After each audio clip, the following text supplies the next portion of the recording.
To the May 18th regular meeting of the Forsyth County Board of Commissioners.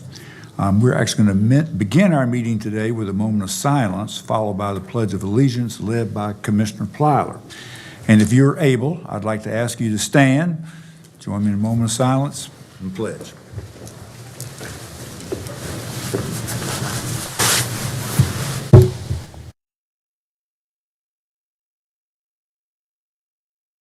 Thank you.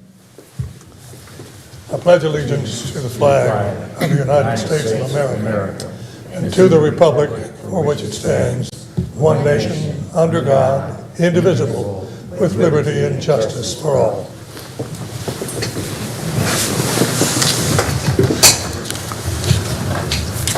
We have an opportunity today to actually hear from Dr. Janet Spriggs, the president of Forsyth Tech College, and she's going to kind of sandwich it in at budget time. She's going to review her annual budget first. So thank you for being here, Dr. Spriggs. I always appreciate your service and the great presentations that you make, and I'm sure this will be no exception. Thank you. Thank you so much. We will certainly do our best.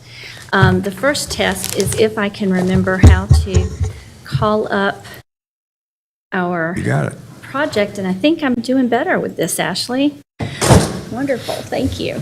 So good afternoon, everyone, and thank you so much for the opportunity to be here to talk to you about our budget request for fiscal 2023-2024.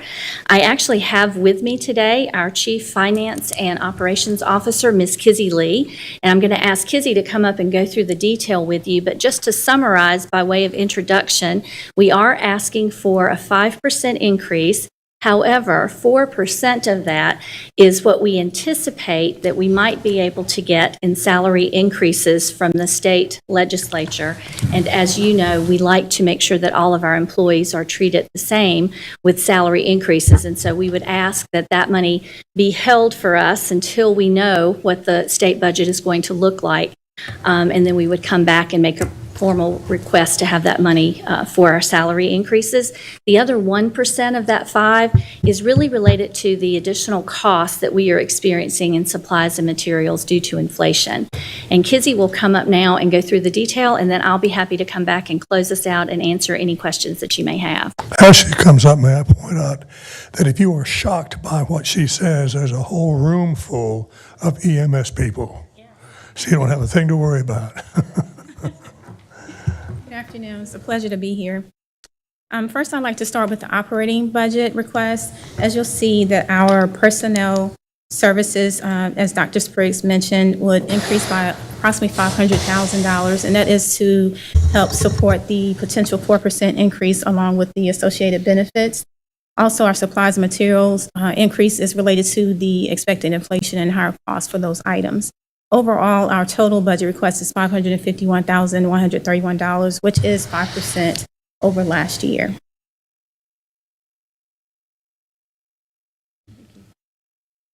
Next up is our capital budget. As a reminder, we do receive $455,000 per year for our capital outlay expenses. We do plan to spread that across our land improvements, several buildings at our main campus, as well as our Northwest Forsyth location, and also to replace vehicles that's already on our replacement list for that year. So overall, we're expecting, hoping for a 4%, as Dr. Spriggs mentioned, for our state budget. We'd like to treat our county employees the same and afford them the same opportunity for that increase. That also includes the associated benefits along with that salary increase, and an estimate of $41,845 for operational expenses due to price inflation, resulting in a total increase of $551,131. We're happy to answer any questions you may have at this time. Sure. And so as you see, we are not asking for a lot of money in addition this year. We have been very blessed and grateful to have a lot of federal stimulus dollars over the past couple of years that we have maximized and used for a lot of, many of the expenses that we were able to use those for were typically county-funded expenses. So we feel like we did a really good job of maximizing the use of those dollars. We have some additional capital money through what is called SCIF, that is state dollars that were given to us that we are utilizing for some larger capital improvement and capital projects as well. So we are here today just to present this and again to answer any questions that you may have. I will note that we have already experienced increases in supplies, materials, and things like electrical costs, just basically because that's where we are right now with our economy. Thank you. Any questions for Dr. Spriggs? Yes, Chairman, I do. Hi, Dr. Spriggs. Thank you for being here. And hi, Kizzy. My first time meeting you. Nice to meet you as well. During your the ARPA process, did you, in the increases, did you provide any salary increases with that ARPA funding?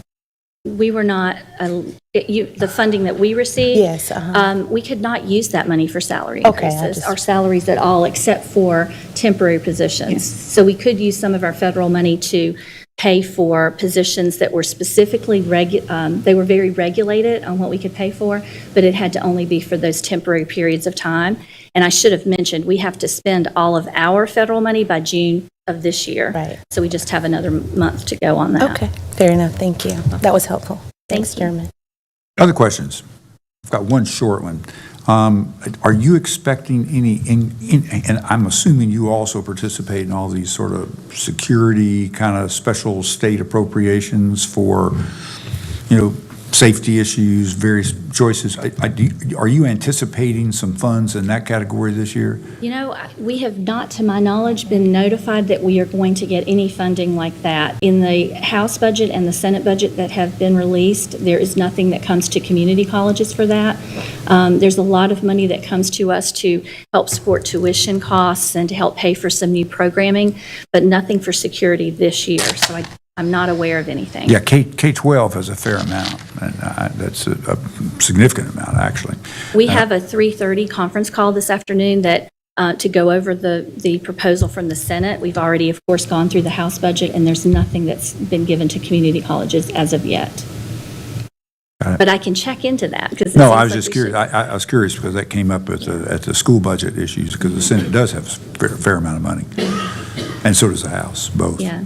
We are allowed by state legislation to use up to 2% or 3%, 3% of our state budget to pay for security costs, and we do use that to offset security costs at the college, but that's an ongoing legislation. Got it. Well, hearing no other questions, thank you both for being here. Thank you.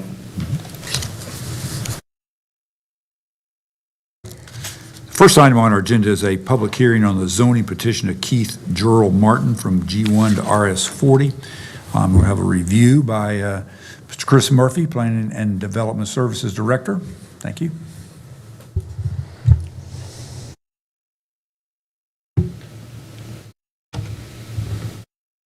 Good afternoon, Commissioners. We have briefed this item twice before, but the public hearing is today, and this is case F-1630, which is a request to rezone 3.89 acres on the northwest and southeast sides of Hammock Farm Road, south of Old Walkertown Road, from general use GI to general use RS40. This is the subject property shown on the Legacy Growth Management Area Plan map. It is located in the GMA4 Future Growth Management Area. This is the subject property highlighted in yellow on the location map. Again, you see Hammock Farm Road, which does bisect the property, and the property is currently zoned GI, but it is adjacent to RS40 property and some RS9 property as well. Subject property outlined in yellow on the countywide aerial imagery. This is the subject property shown on the Walkertown Area Plan update, which was approved by the Commissioners in the 2010s. It recommends low-density, single-family residential on the subject property. This is the next several slides are some images from the property. This is looking at the southeast portion of the subject property. That's Hammock Farm Road that goes through there, bisects the property. So this is the longer, narrow piece on the southeast side of Hammock Farm Road, and there's a smaller piece on the northwest side, which we're looking at here. This is, again, looking eastbound. The subject property is on both sides of the road. See the zoning sign there in the background. In summary, the proposed RS40 district would replace the industrial zoning that is out of character with the surrounding area. The Walkertown Area Plan Update does recommend single-family residential land use at this location. The proposed request is generally consistent with the area plan and with Legacy 2030. This was heard by the Planning Board at their April 13th, 2023 public hearing. There were no speakers in opposition, and the Planning Board did vote unanimously to recommend approval of the request. And with that, I'll be glad to answer any question. Questions for Chris? Thank you very much. This is a public hearing, and speakers will have up to 15 minutes total to speak in favor of this request and up to 15 minutes total to speak in opposition. Is there anyone here wishing to speak in favor of the petition?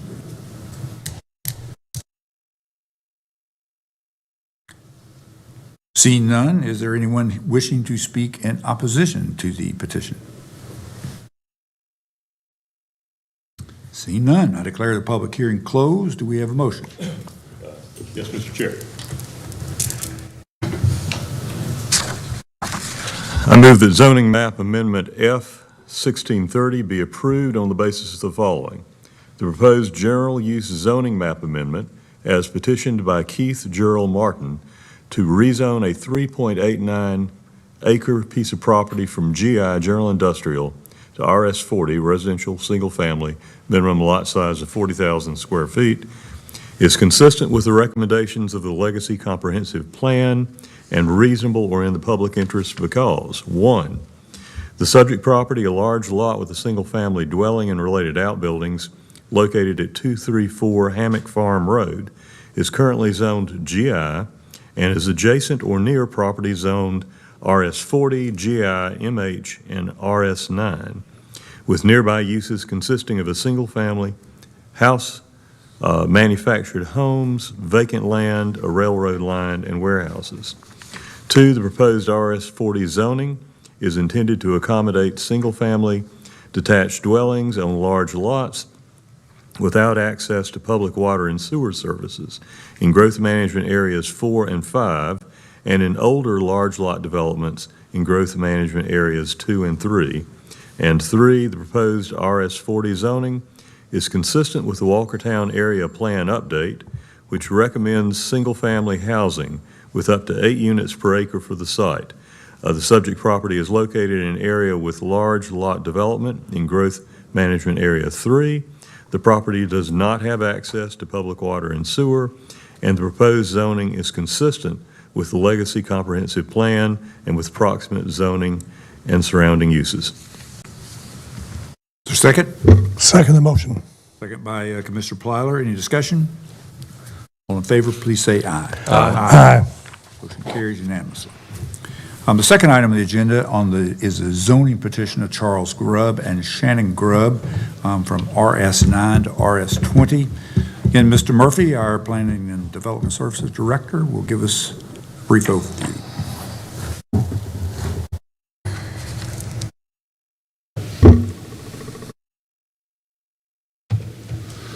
Good afternoon again. Yes, this also has been previously briefed twice. This is a petition of Charles Grubb to rezone a 24.24 acre parcel on the west side of Follinsby Road, south of Bridgeton Road, from general use zoning RS9 to general use zoning RS20.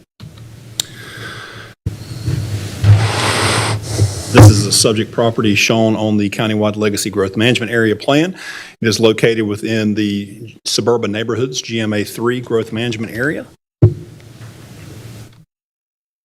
Subject property highlighted in yellow, again on the west side of Follinsby Road, just south of Bridgeton Road.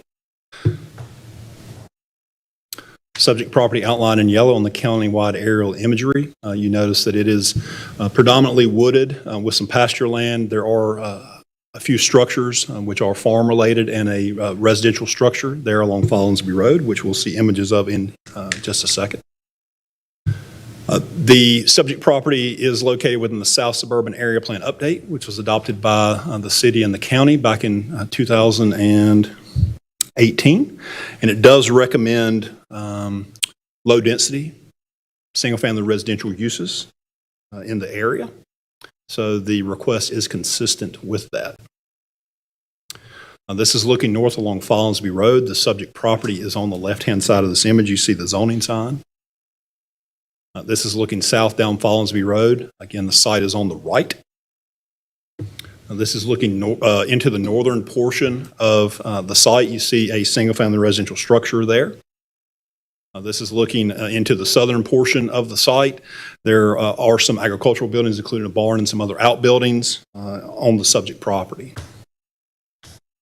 This is looking across Follinsby Road from the site. This is not part of the request, but it's looking across Follinsby at what's on the other side of the road.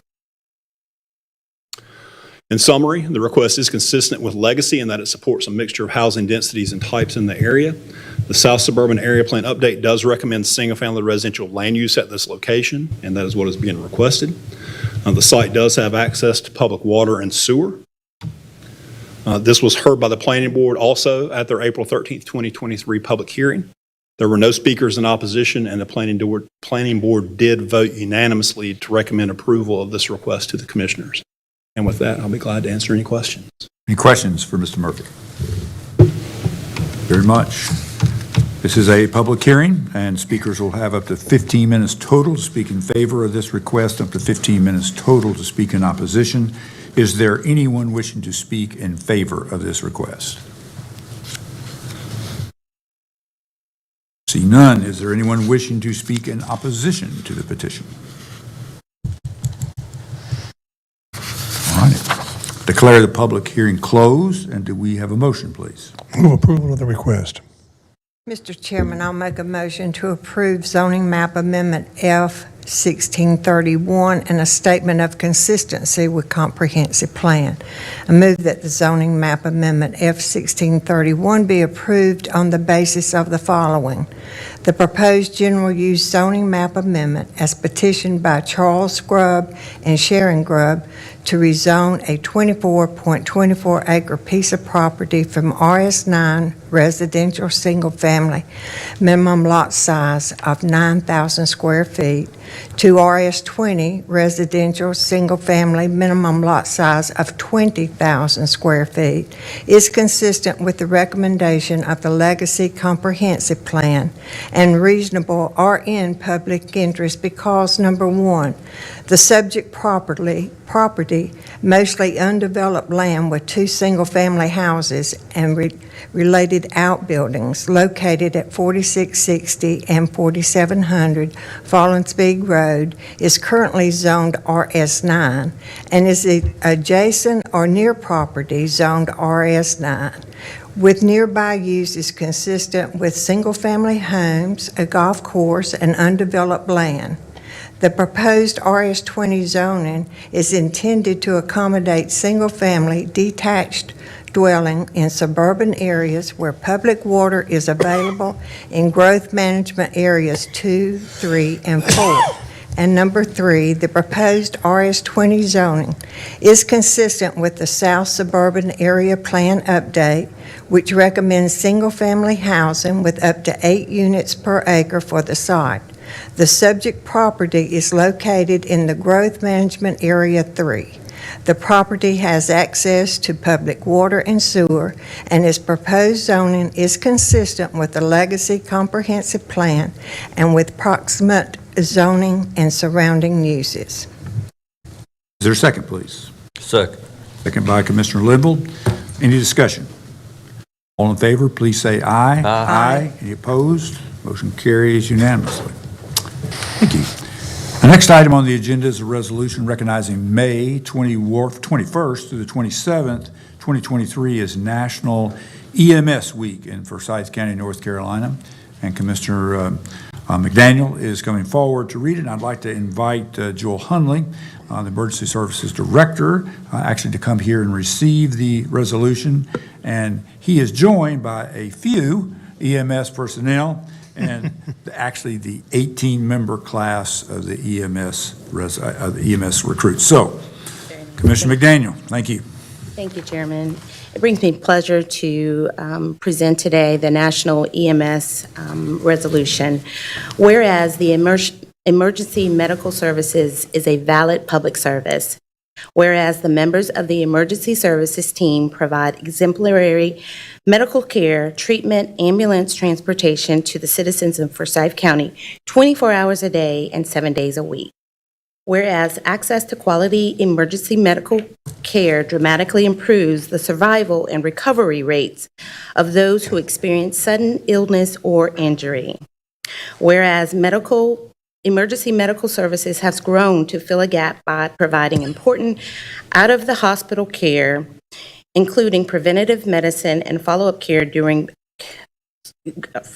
care through community pre-pandemic medicine and access to telemedicine as well. Whereas the emergency medical services system consists of emergency medical technicians, advanced emergency medical technicians, paramedics, firefighters, emergency medical dispatchers, emergency physicians, emergency nurses, educators, and administrators, and others. That's a lot. Whereas it is appropriate to recognize the value and accomplishments of the emergency medical services providers by designating Emergency Medical Services Week. And whereas the Forsyth County Boards of Commissioners is committed to a continued emphasis on maintaining a high-quality, high-performing emergency service system. Now, therefore, be it resolved by the Forsyth County Board of Commissioners that the week of May 21st through 27th, 2023 be recognized as National Emergency Services Week in Forsyth County. And the Commissioners encourage its observation by all of its county residents and convey our deepest gratitude to our EMS professionals who serve our county every day. Adopted this 18th May of 2023. Thank you. And thank you, sir. Thank you very much. I'll second the motion. Thank you very much. All in favor of passing the motion, please say aye. Aye. Any opposed? Motion carries unanimously. Is there any chance we can get all our EMS folks to get behind them? Yeah.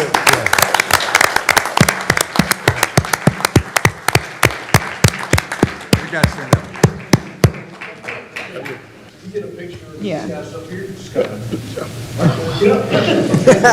You can actually fill in back here. Yeah, back here. I did just want to take a moment to say, while they're coming up here, thank you very much on behalf of the entire Emergency Services Department. There's a lot of emergency in the Emergency Medical Services Week here, as indicated. What you see coming up here is a result of the work that this body has done. This is 18 of our newest recruits that started 2 weeks ago, and they start EMT class on Monday at Forsyth Tech. And that is a result of the work that you did to update the pay for EMTs and in January. And we're working to start another 15 or so folks here in about 2 weeks, and the next group of academies that'll work on our staffing. And so absolutely appreciate everything you've done for us and the things that you continue to do. So. Spin around a picture. I don't know, Todd, how you want to.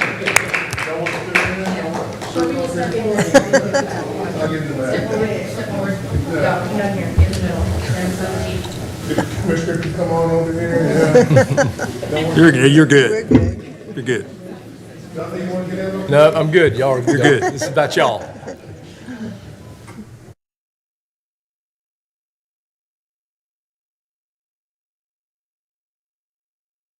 Cool. All right, very good.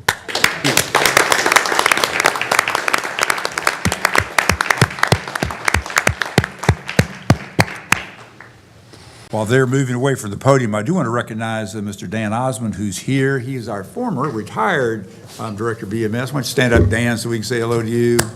Nice to see you.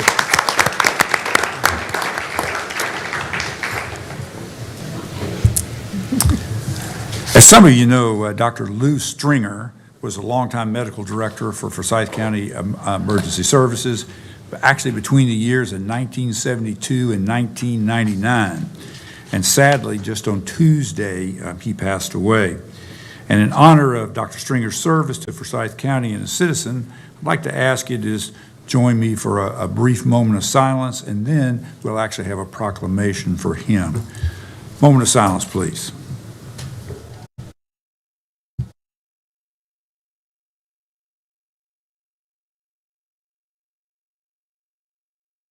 Thank you. For our commissioners, there's actually a copy of the proclamation at your place. and I am going to read it and then ask for a motion and a second to adopt it. This is a proclamation recognizing the accomplishments of Dr. Llewellyn Lou W. Stringer, Jr., and his contributions to the field of emergency services. Whereas Dr. Lou Stringer was a native of Richmond, Virginia, and who made North Carolina his home for over 3 decades. Whereas Dr. Lou Stringer was an accomplished scholar who received an undergraduate degree from the University of Richmond, a Doctor of Medicine MD degree from the Medical School of Virginia, served as faculty at the Bowman Gray School of Medicine, and later served as an adjunct professor instructing on emergency medicine. Contributed to numerous medical articles and was a published author of several books, including Emergency Treatment of Acute Respiratory Diseases, a manual for ambulance and emergency room personnel. Whereas Dr. Lou Stringer served Forsyth County, the state of North Carolina, and the United States ably and with distinction in a variety of emergency service roles, including as Forsyth County's first medical director for emergency medical services from 1972 to 1999, as the architect of Forsyth County's initial paramedic course in 1974, he founded and served as medical director for Special Operations Response Team, SORT, a federally supported nonprofit disaster medical team that responded to disasters nationwide. Whereas Dr. Lou Stringer emergency services work extended into the federal government, where he served senior medical advisor to the Department of Homeland Security, FEMA division, developed a federal mobile disaster hospital model, and served on C-SPAN testifying before Congress on bioterrorism preparedness on January 12, 2001. Whereas community service was important to Dr. Lou Stringer and was evidenced by attainment of Eagle Scout status as a young person, serving his country in the United States military, receiving the John Burwell Excellence in EMS Award with North Carolina's Region 1, which includes Forsyth County, serving as a reservist captain in the Commissioned Corps of U.S. Public Health Service, being named Rotarian of the Year by the South Hill, Virginia Rotary Club, and being awarded induction into North Carolina's Order of the Longleaf Pine. Now therefore be it proclaimed that on this occasion of the passing of Dr. Llewellyn Lou W. Stringer, Jr., the Forsyth County Commissioners hereby recognize the exemplary service and accomplishments of Dr. Llewellyn Lou W. Stringer, Jr., and honor him for his outstanding and distinguished service to the United States of America, state of North Carolina, citizens of Forsyth County. I'll make that motion. Is there a second? Second the motion. Second by Commissioner Plyler. In discussion, all in favor, please say aye. Aye. Motion carries unanimously. All right. The next item on the agenda is approval of the minutes for the meeting of May the 4th, 2023. Do we have a motion? So moved. So moved by Vice Chair Wizenhut. Second? Second. Second by Commissioner Plyler. Any discussion? All in favor, please say aye. Aye. Madam Clerk, do we have any calls or cards for the public session? Mr. Chairman, we have 3 public speaker cards. All right, thank you. Jenny Easter, please come forward. State your name and address for the record. Jenny Easter, and physical address, 5120 Paramount Road, Hofftown, North Carolina, 27040.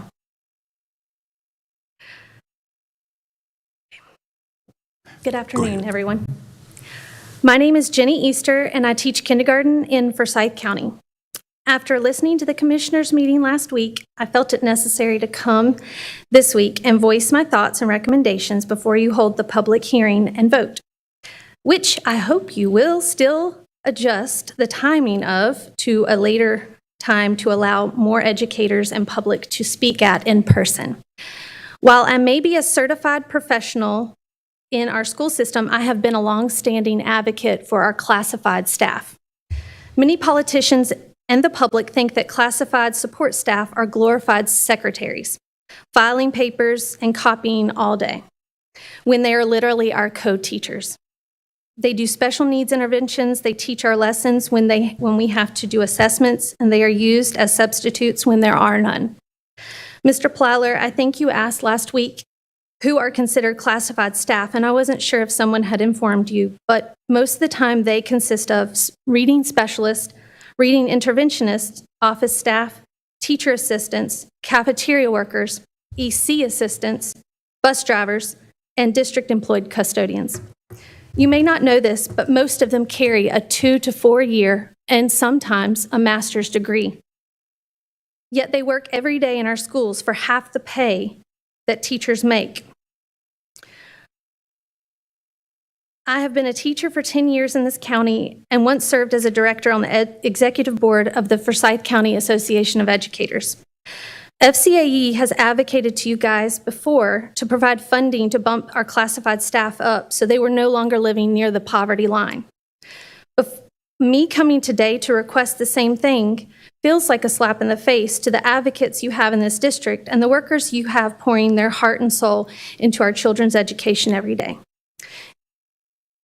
It blows my mind, as corrupt as our state legislator is in North Carolina, they actually did bump their hourly pay up to $15. But that's still not enough.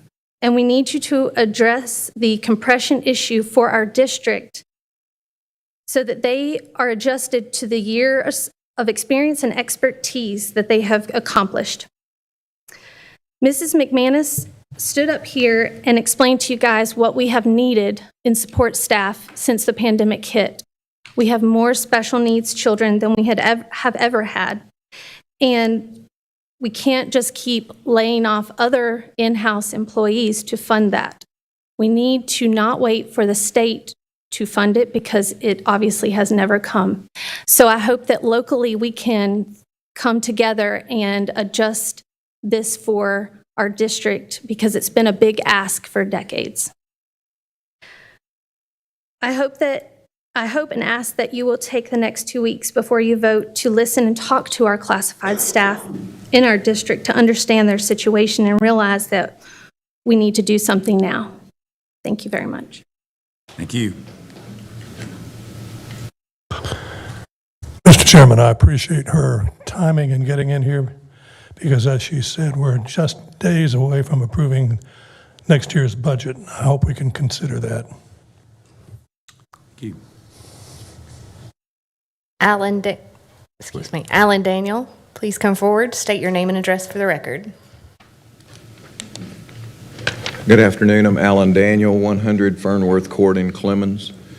I too am here to address the budget, but I'd like to take it in a different direction. I understand that Dr. Martin has a long and distinguished career as an educator in the district, but it's a different world.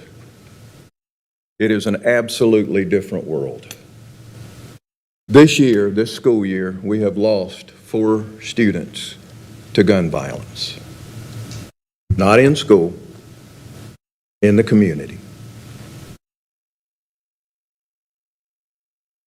About 9 years ago, this board closed the Juvenile Detention Center to save an estimated $158,000 to $223,000 a year. In recent times, in the last 2 weeks, there have been 2 incidents of juveniles arrested on gun or found on gun charges. They weren't arrested because juveniles can't be arrested. The Sheriff's Department requested secure custody orders, and it was declined. Now, reread that juvenile to say student, because every juvenile in this district is a student. You don't know who that juvenile is because they can't tell you. But now imagine this. You're a teacher, and you're sitting there looking at the Saturday news, and you see that a 19-year-old was arrested for eluding the police, and the headline says, "Weapons of Mass Destruction." And you recognize the name as a student in your class. And you go, wow. But then you walk into class on Monday morning, and guess who walks in your classroom? And yes, that happened 2 weeks ago. We don't have support staff. The recommendation from all the powers that be that know is that one guidance counselor should serve 250 students. At my children's high school, one guidance counselor serves about 360. It's a pretty good school. At another high school in the district, that has way worse record than West Forsyth does in behavior, same number. Doesn't make sense.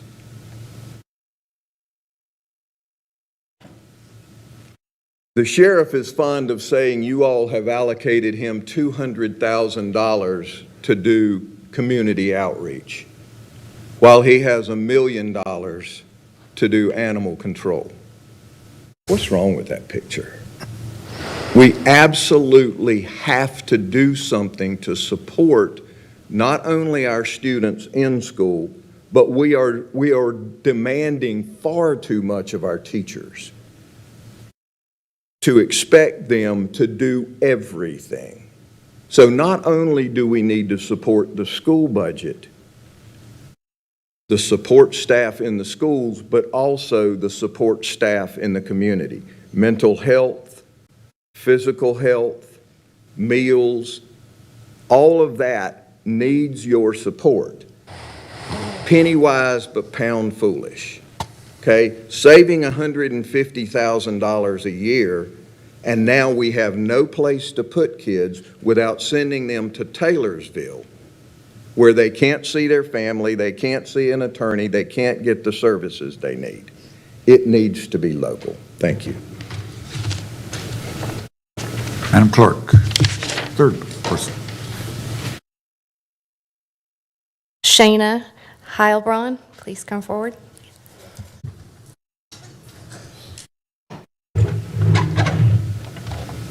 I know I'll mess it up, so. Shayna Heilbron, 6077 Showell Circle in Pofftown, representing Crossnor Communities for Children at 1001 Ronaldo Road. Thanks.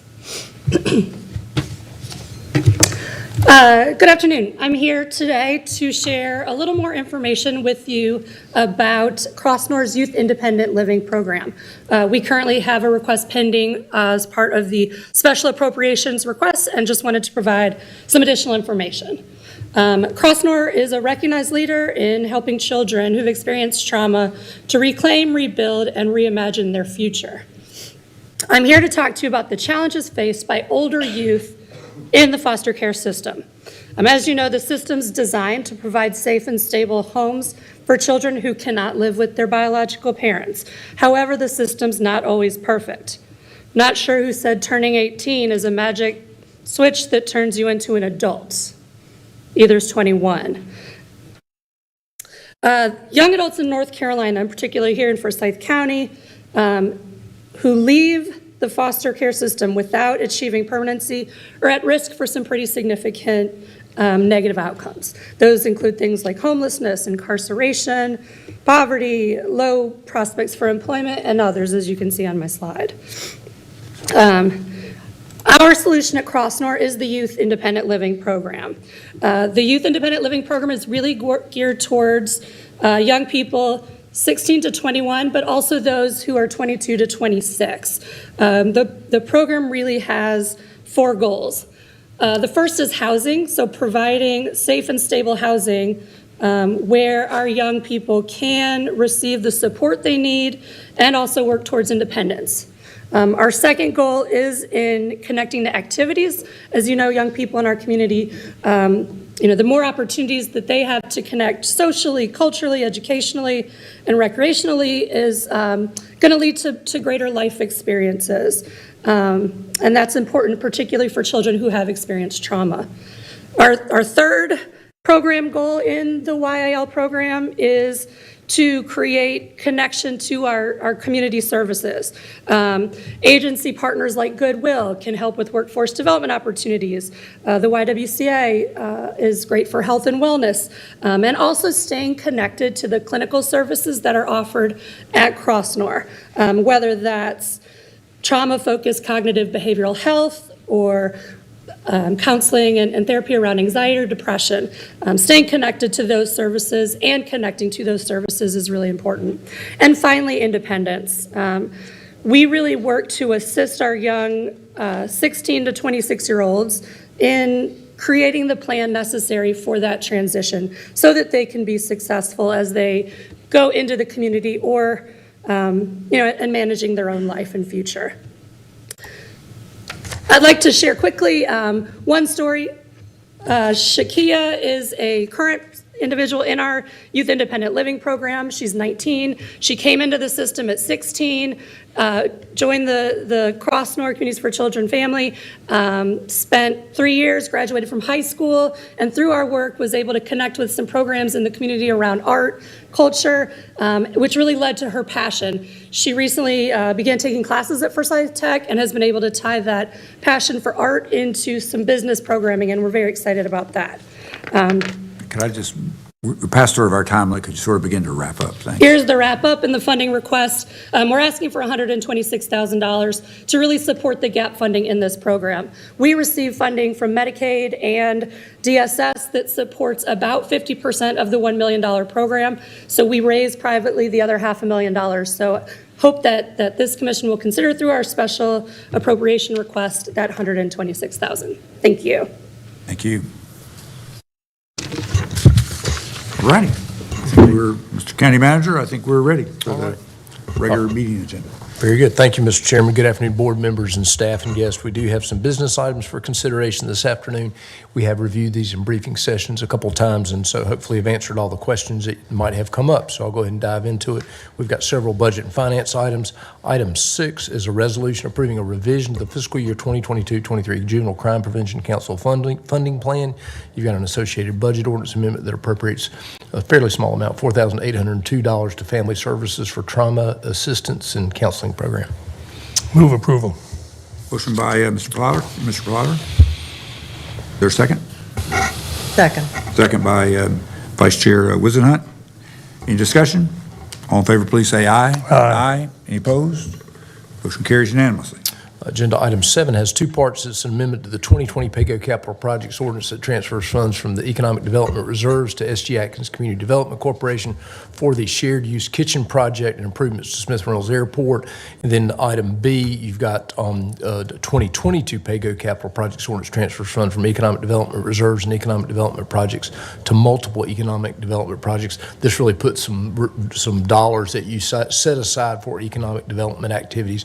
Mr. Chairman, I can go down the list of those real quickly, or I'll just leave it open for the board to make a motion, however you want me to do that. You need to take we've seen the list once. Anybody want to hear a quick list? Hearing none. Okay. Ready. Is there a motion? Move approval. Motion to approve by Commissioner Plyler. Is there a second? Second. Second by Vice Chair Wizenhut. Any discussion? All in favor, please say aye. Aye. Any opposed? Motion carries unanimously. Thank you. Agenda item 8 is a resolution approving, authorizing execution of a grant agreement between Forsyth County and the North Carolina Department of Transportation. It funds an airfield lighting rehabilitation Smith Reynolds Airport program. This would appropriate $10,181 and gets us under a deadline where the grant is expiring. Move approval. Motion approved by Commissioner Plyler. Second. Second by Commissioner McDaniel. Any discussion? All in favor, please say aye. Aye. Any opposed? Motion carries unanimously. All right, we have two ARPA funding contracts for consideration. Item 8 is a resolution approving execution of an agreement with the Young Women's Christian Association of Winston-Salem and Forsyth County Incorporated to purchase a minivan and replace or repair buses for the Best Choice Center with the ARPA funds. You've got an associated amendment or contract amendment that would appropriate $85,000 for this purpose. Move to approve. Motion approved by Commissioner McDaniel. Second. Second by Commissioner Plyler. Any discussion? All in favor, please say aye. Aye. Any opposed? Motion carries unanimously. All right. Item 10 is a resolution approving execution of an agreement with Second Harvest Food Bank of Northwest North Carolina. It provides workforce development training, financial assistance for underemployed folks with the American Rescue Plan Act funds. You've got an associated amendment that basically authorizes the transfer of funds from the budget reserve in the amount of $152,250. Move approval. Second. Motion approved by Commissioner Plyler, second by Commissioner Limble. Any discussion? All in favor, please say aye. Aye. Any opposed? Motion carries unanimously. All right, we've got a number of contracts for consideration. Item 11 is a resolution selecting and authorizing the execution of a contract with LS3P Associates Limited to provide professional design services for the 3820 North Liberty Street hangar door project in an amount not to exceed $52,875. Move approval. Motion approved by Commissioner Plyler, Second. second by Vice Chair Wizenhut. Any discussion? All in favor, please say aye. Aye. Any opposed? Motion carries unanimously.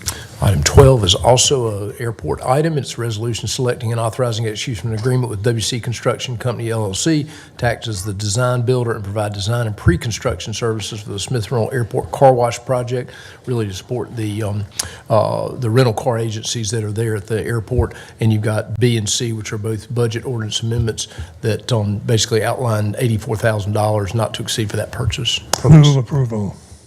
Motion by Commissioner Plyler, Second. second by Commissioner McDaniel. Any discussion? All in favor, please say aye. Aye. Any opposed? Motion carries unanimously. All right. Item 13 is a resolution authorizing execution of an agreement between Forsyth County and East Coast Oxygen and Hydro Testing Incorporated to provide medical oxygen cylinder exchange and rental. After a bid process, they are the lowest responsible bidder for a contract not to exceed $250,000 for these services over a 3-year period. Move approval. Motion approved by Commissioner Plyler. I'll second that. Any discussion? All in favor, please say aye. Aye. Any opposed? Motion carries unanimously. Item 14 is a resolution awarding and authorizing execution of a contract with Miller Tree Service Incorporated for at-risk tree removal, basically the difficult trees to get out at a variety of Forsyth County parks in an amount not to exceed $115,000. Move approval. Motion approved by Commissioner Plyler. Second by Commissioner Bessie. Any discussion? All in favor, please say aye. Aye. Any opposed? Motion carries unanimously. All right, item 15 is a resolution awarding and authorizing a contract for the purchase of 2 Class 3 type ambulances to Northwest Emergency Vehicles Incorporated, or LLC, in an amount not to exceed $537,214. Move approval. Motion approved by Commissioner Plyler. Second by Commissioner Bessie. Any discussion? All in favor, please say aye. Aye. Any opposed? Motion carries unanimously. And item 16, resolution authorizing execution of amendment to an agreement with Rico USA for on-site managed print and mail services. Year one amounts just $10,000 over the period of the contract not to exceed $50,000. Move approval. Motion approved by Commissioner Plyler. Second. Second by Commissioner McDaniel. Any discussion? All in favor, please say aye. Aye. Any opposed? Motion carries unanimously. Item 17 and 18 are both property matters. They actually had a few questions, so if I could get Kirby, wherever you are, to come on up and just make sure we provide any clarification. Item 17 is a resolution authorizing publication of an offer to purchase a strip of county-owned real property by negotiated offer advertisement in the upset bid procedure, a portion of Horizon Park property. Kirby, I believe you had an update based on a question that Commissioner Linville had asked. Thank you, sir. Good afternoon, Mr. Chairman and Board. Appreciate the opportunity to be in front of you again today. Commissioner Linville had asked a couple of questions about the value, really, of the Harger family property. And if you'll recall, they're offering to purchase a strip of Horizons Park, which is located next to their property. So really 2 reasons they're doing that. One, it really gives them a little buffer against park operations. And 2, it really squares their property up with what really is a more natural property line, which is a hedgerow there. They've offered $5,500 for that property. They did that by researching ag land values on the tax rolls of nearby properties. They felt like $5,500 for a little over half an acre was a fair offer. Commissioner Linville asked us to consult with the tax office to look at that value. And it looks like the tax office has come back, you see in the memo, and said, when that property is subdivided, it will remain institutional public property, which is the current zoning classification. Now, that's a commercial zoning classification, so it has a little bit of a higher value there. If it's rezoned as ag land to match the Harger's property, they feel like a fair offer is around $9,000 for that subject property, which is up again from the $5,500. That's based on an increase in sales they're seeing in rural land values. That's not something the Hargers can see when they look online. So there's a little bit of a difference there, and I'm happy to answer any questions the board has. I don't have any questions now. Mr. Chairman, I haven't expressed any other than those questions last week. thoughts about this one. It's been a while since I had been by there, and so I finally made time to go by there yesterday. And without going into great detail, and I can go into some, I moved to reject the offer. One, it was less than even what the tax office talks about, and there is a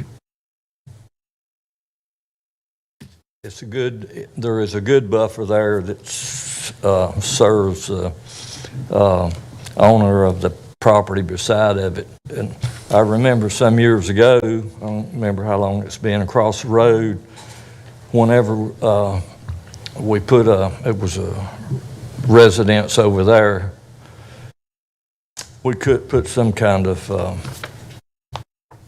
it was Frisbee right there beside this man's lot. And they were, somehow or another, the Frisbees was always getting over there, and the person didn't care much about that, complained. So apparently we didn't have good enough buffer. This is a good buffer. It looks like it's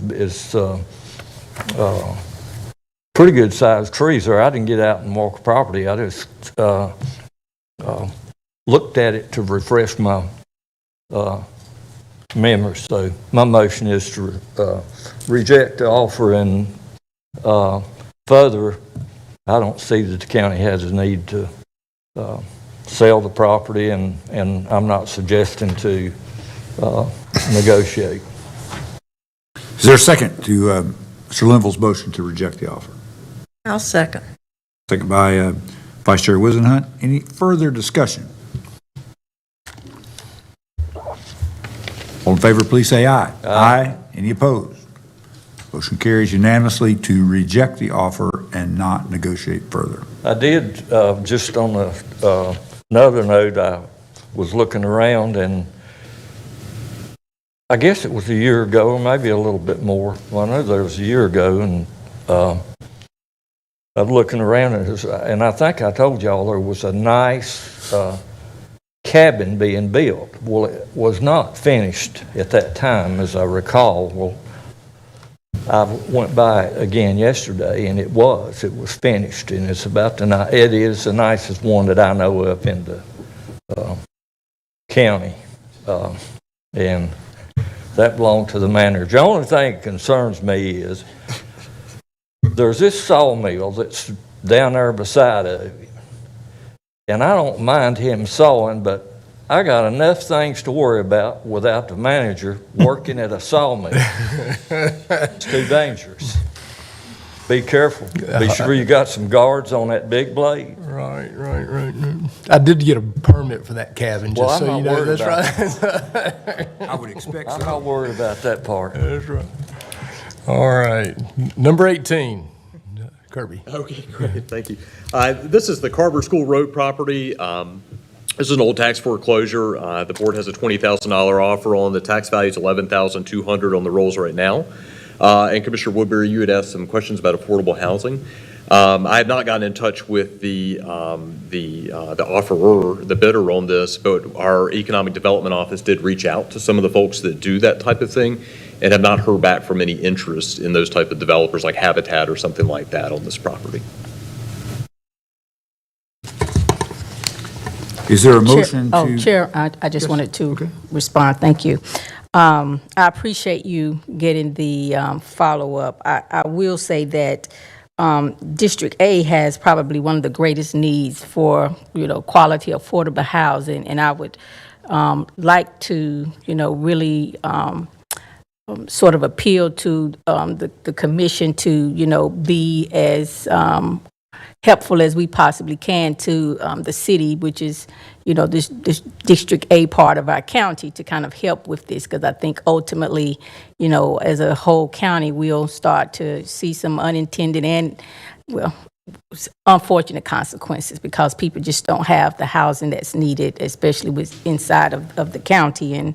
And so I'm not sure how much more you can proceed to trying to reach out to the person, but I guess ultimately, ideally somebody can just outbid and that would upset the process, correct? Yes, ma'am. This offer would be subject to advertisement and upset bid. So anybody that's offering the required amount could upset it during that 10-day process.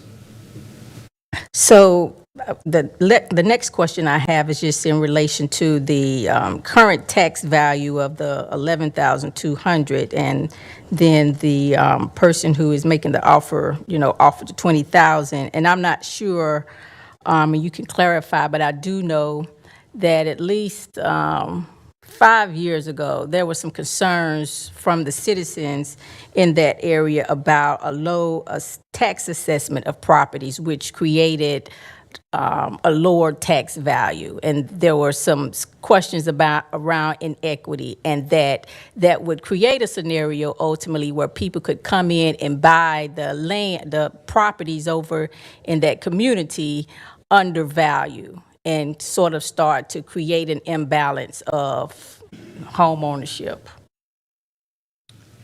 I apologize. I'm not sure quite what to respond to in that. I can get some information from our tax office if you have questions about the value.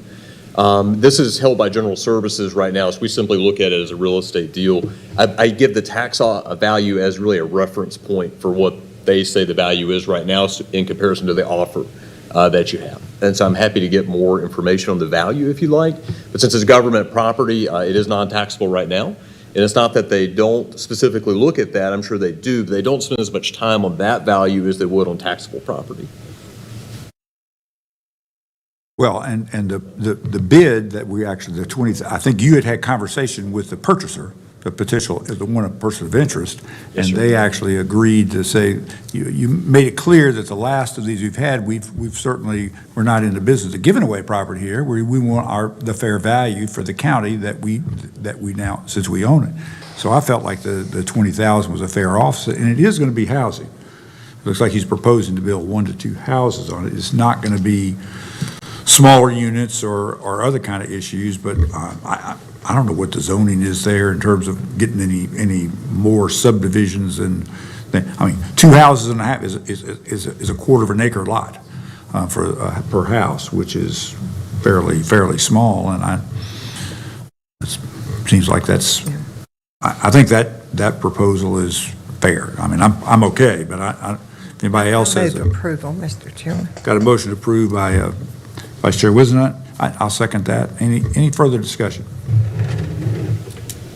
All in favor, please say aye. Aye. Any opposed? No. Have one no. Motion carries 6-1. This has got to go through the upset bid process, and if there's something that comes up, the bid can still be rejected. It's just putting it forward. Yes. Right. Yeah, and generally speaking, that does affirm a value, and we actually go through some steps to make sure that folks are aware that, there's an upset bid that's been received. So anyway, very good. Agenda item 19 really just to close us out as a resolution approving refunds by the tax assessor and collected the amount of $560.80 from the Board of Equalization and Review. Move approval. Second. That was a motion by Commissioner Plyler, second by Commissioner Linville. Any discussion? All in favor, please say aye. Aye. Any opposed? Motion carries unanimously. Chairman, before we close out this session, if I may, with the board, if the board would oblige opening back up the public session, I think we had some miscommunication with the Washingtons. They're here today for a 3-minute presentation. So if we could allow them 3 minutes, I would appreciate it. With Holman Ministries. Okay, sure. No Thank problem. you. 3 minutes.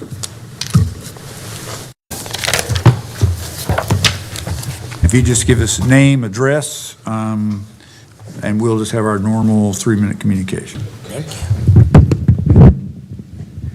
Yes, Barry Washington, 3916 Old Lexington Road. Certainly a privilege to be here with you today. Our last time that we were here, we were invited here by the chairman of the board to open up in prayer. So today we come just to tell you a little bit more about what we're doing. Right now we have a pending application before the commissioners today, so it's an honor to be with you today. We are Whole Man Ministries, and we have a program called Housing for Our Heroes.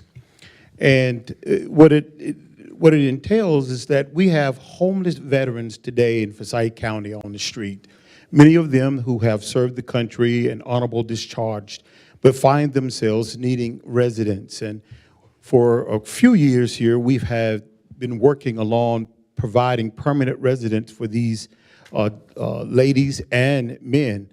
And today, we are wanting to share with you our new idea, and that is transitional housing for our veterans. Just want to show you a few pictures while you could tell them about. Yeah, I'm Camilla Washington, and what we're doing now is we're opening up a transitional housing. We've done the permanent housing for for over 10 years.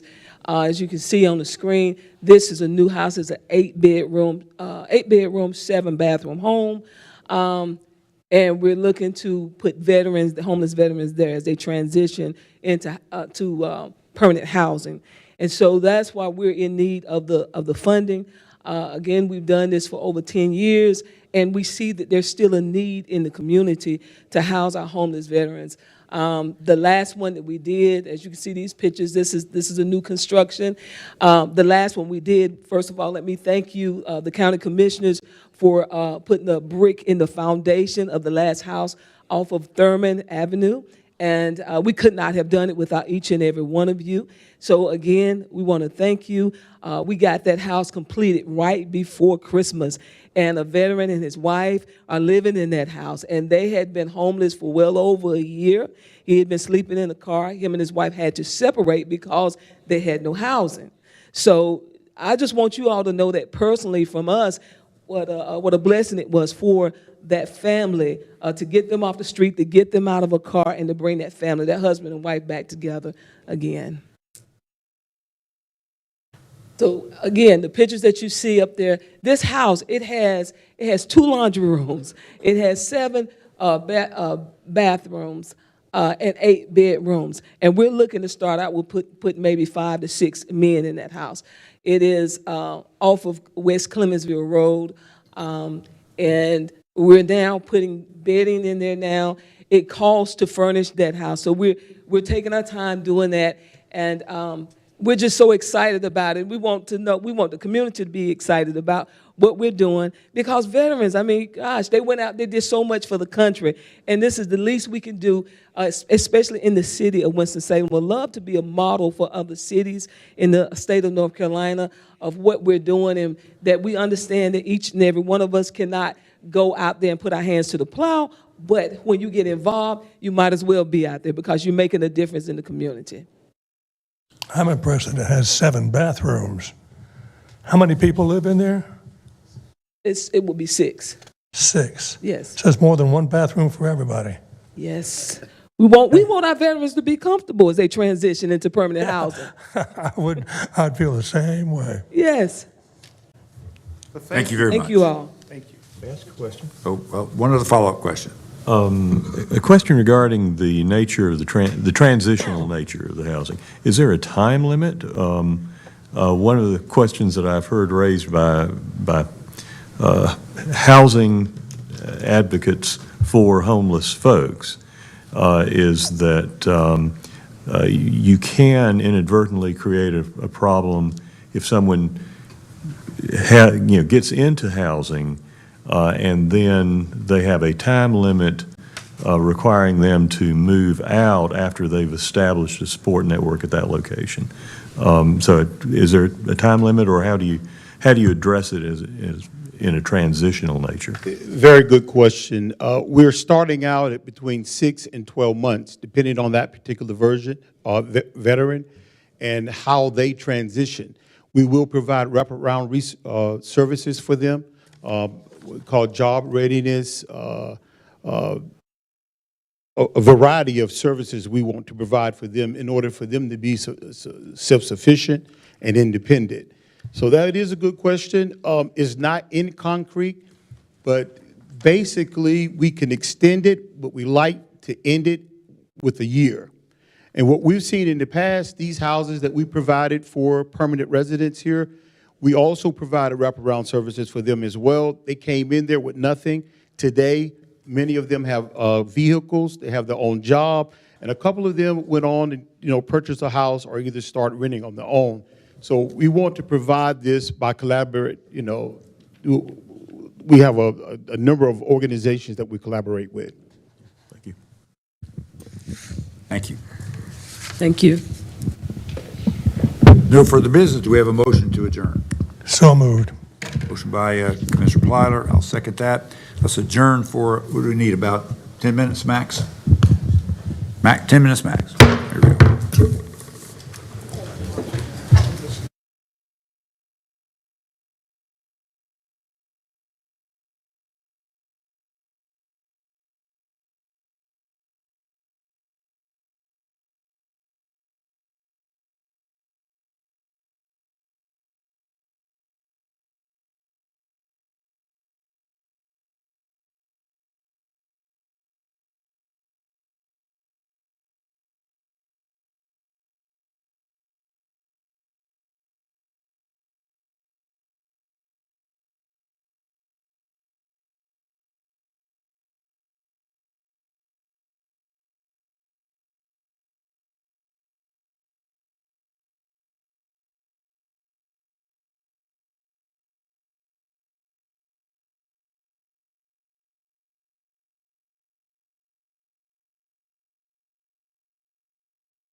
Right.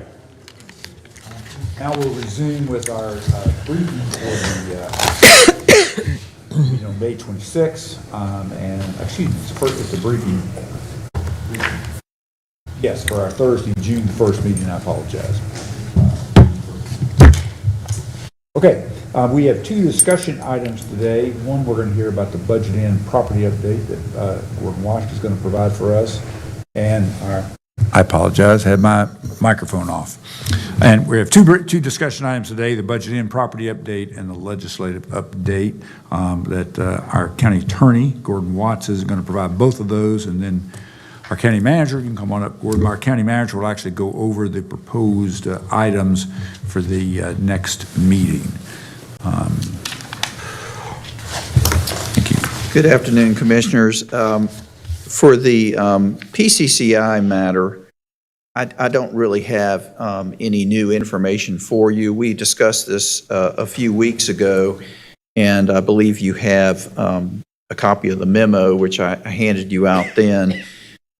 Basically, as you remember, the facts were in 2019, this board granted a $600,000 loan, a repayable loan to PCCI to tear down the old Budget Inn and redevelop that site.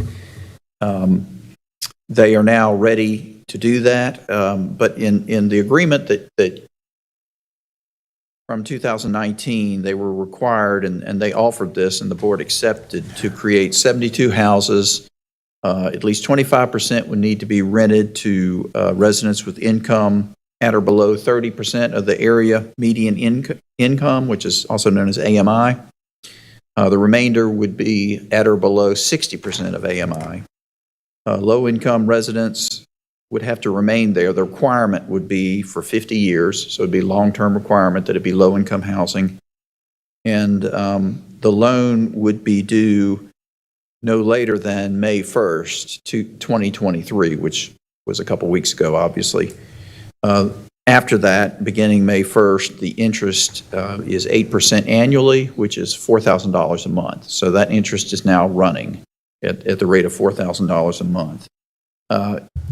2 months ago, you received a request from PCCI to forgive the loan, forgive the $600,000 loan and the interest. They are now proposing to build 10 fewer units, 62 units as opposed to 72 units, but they would still maintain the requirements about the low income, the 25% at or below 30% of AMI, and the remainder at or below 60%. And they would still retain the 50-year requirement that it remain low-income housing. So that's where we are right now. And so, the county has at least 4 options, and there can be more options if you want. The first option would be to maintain the agreement as it is right now, and that would require PCCI to build the 72 units. Okay, another option would be to maintain the original agreement and still collect the interest, but allow them to build 62 units as they proposed. Another option would be to extend the payment date to a certain date in the future. I believe they've indicated that that could be sometime in the fall of this year, and to forgive the interest until then. So, for example, just making up a date, if they repaid you by October 1st, there would be no interest. And the final option would be, as they requested, would be to forgive the loan and the interest and allow 62 units to be constructed. So, and there, you can come up with many different options to that, but those are just some possibilities. Anything beyond what we have right now, the 72 units paying interest, would require the board to act, because you've already acted in the past, and those are requirements in the agreement and in the a deed. So we would have to change those if you want to do anything different. So I really don't have any new information for you. This is an opportunity for you all to discuss it, if you'd like. I'm happy to answer any questions. In the end, it all comes down to money. I was thinking about the 62-unit option that you mentioned that would forgive the loan, the interest rates. What's the thinking on that? Because in the last election, the two words that were used quite often were affordable housing. Is that what this is all about? It is about affordable housing, and the thinking is whatever discussion you all want to have. Okay. And by the way, we have folks here, Linwood Davis is here, and if they're available to answer any questions that you may have too. So if there are additional clarifications, I appreciate Gordon's review of 4 possible scenarios, which I think that covers I mean, there are other options, but I think that does provide a good sampling that there could be variations from those that could work. Are there any other questions for Gordon or Linwood Davis? I think I understand the parameters. We just have to reach some agreement issues on where we are. Chair Martin, I think it would June be 1st. beneficial for the public to maybe know why we went from 72 to 62 units, but still the same amount of money is being asked for. Well, he can come talk about it. As far as the amount of money, we have already loaned them a fixed amount. And it's their issue of paying the fixed amount back. But I think there is an explanation that can be offered for the reduction in units. Certainly, and thank you very much. And my name is Linwood Davis. I live at 812 Sylvan Road. I'm a real estate developer, and I work with PCCI, Peters Creek Community Initiative, the collaborative that has gotten together, that is working to redevelop the former budget inn that is there. On the specific question of why did we go from 72 units down to 62 units, going through the process of actually going through the design into where we can actually build permits that we would turn into the city of Winston-Salem. The property itself is not large enough to actually have 72 units. We had to scale it back. There are going to be restrictions. It's a constraint on the size of the property, and particularly, for instance, how many parking spaces we need per each unit that are there. So originally, we thought that we could have 72 units, but we scaled back to 62 units, and that's what can max out and fit on that property. It's not as if we could put another story on and add more property there because we don't have other room for other parking spaces. Thank you. That's good. Any other questions? A follow-up? Sure. Can you explain why the original calculation thought that you had enough space? And then it turned out on re-examination that... How do we get from 72 down to 60? Are you asking to elaborate that, or are you asking about, sorry.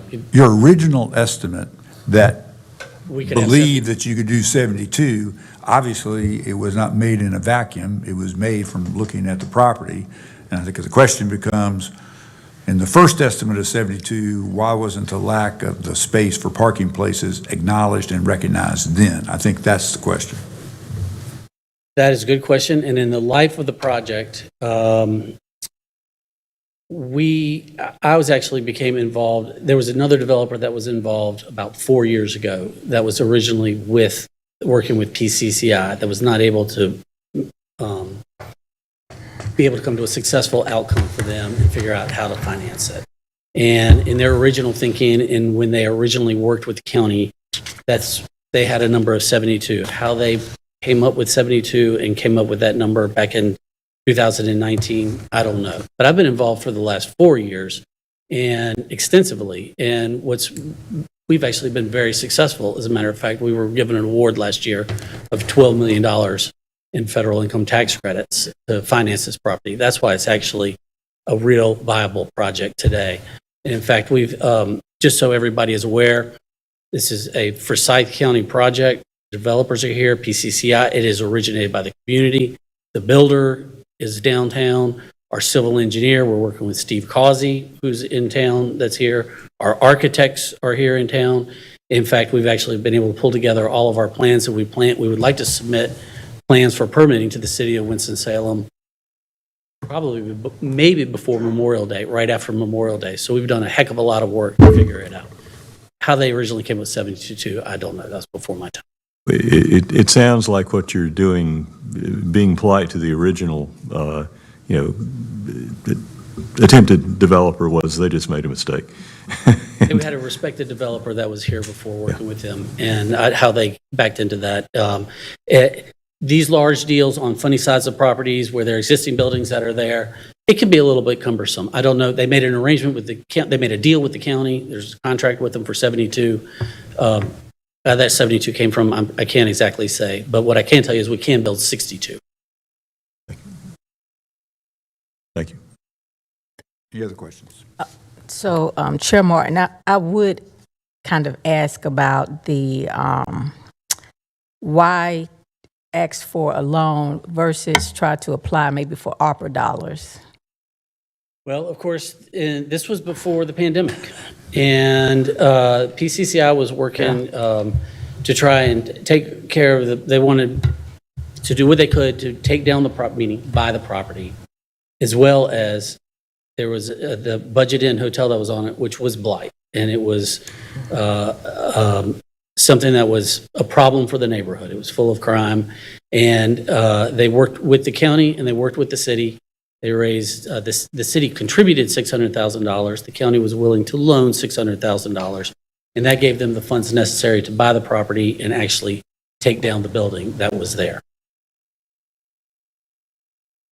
Mr. Chairman, for full disclosure, I have not been in favor of this project, but for the four options, I would choose option 2, which is to maintain the original agreement, collect interest until the loan is repaid, but allow 62 low-income units. I just don't think we ought to be in the bank business with tax dollars.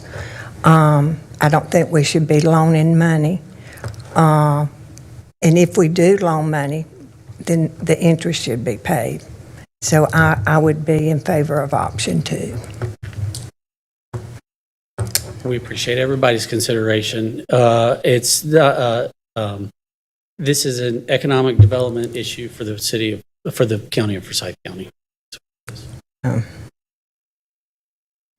Any other discussion? Please.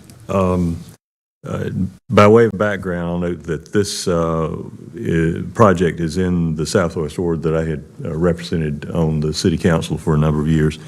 And this project was conceived by members of the community in this area and moved forward as an opportunity to redevelop a site with quality, workforce, affordable housing, of which the area, the city, and the county is in dire need of more units now.